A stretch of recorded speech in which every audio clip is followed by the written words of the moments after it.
It was a beautiful day outside and I was as happy as a clam, or whatever the kosher version of a clam is. I was sitting in the backyard reading a book and watching my kids play on the swing set. At one point I looked up and I saw my son showing his sisters his newfound skills in the monkey bars. He said, "Girls, watch this." He jumped on the monkey bars and glided across to the other side. As he came down, one of my daughters said, "I can do that too." And I'm thinking, you go girl. She climbed up on the bar, she swung her body, and one by one got across. Now my other daughter, feeling some sibling pressure, said, "I can do that too." She climbs on the bars, jumps on the first one, and after a second screams, "Daddy, Daddy!" Remember those monkey bars? Yeah, that's the moment of truth. When you jump and your arms are burning and it's a long way down. I ran over. As I helped her down, I saw her tears started coming. She cried, "I can't do it, Daddy, I can't." And I said, "Yes, you can." She goes, "No, I can't get across." Now, I don't handle tears well, especially for my girls. An idea popped into my head. I said, "This is what we're gonna do. We're going back to those bars and Daddy's gonna put his back down. You can put your knees on my back and then you'll get across." And that's what we did. She put her knees on my back and got across the bars. Then I bent down lower and lower until she managed to do it by herself. I sat back down in my chair and realized something. Life is like those monkey bars. Deep down, we know there's something that we should do or say, start or leave. There's something we want to accomplish, but it's just outside our grasp. It requires us to take a jump off the step we're on. It requires us to take a risk, a leap, a jump to that first bar. And many times we don't. Why?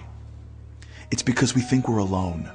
And when you're alone, taking a risk may leave you hanging on that monkey bar, and if you fall, it's a long way down. A pinnacle moment in world history is when God revealed himself on Mount Sinai. The first words he uttered is, "I am Hashem, your God, that took you out of Egypt." He introduces himself as the God who took them out of Egypt. What? He was the God that created the world. He didn't just take them out of Egypt. He created Egypt and the Egyptians and everything else for that matter. Why would he limit himself to just taking them out of Egypt? You see, he wasn't limiting himself. It's because he wants to show the full extent of who he was. Of course he created the world and had the power over everything. But had he gone with that description, they may have thought that he was above it all. He was too holy and too lofty to bother himself with the mundane activities of humans. He's not going to lower himself to save a small nation of slaves. God says, "I took you out. I'm involved in your life. I didn't just create you, I'm with you. I'm your dad. I care about you. I worry about you. I was the one that came running when you were hanging on the monkey bars of Egypt and screamed, 'Daddy.'" You see, we don't jump on those bars because we think we're alone. Alone to deal with the challenges of our lives, alone to deal with our fears and our failures. But that's not true. We are never alone. "I took you out of Egypt" is God's testimony that even in the worst of circumstances, you are never alone.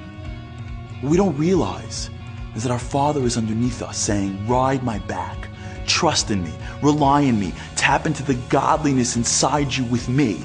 I will help you get across."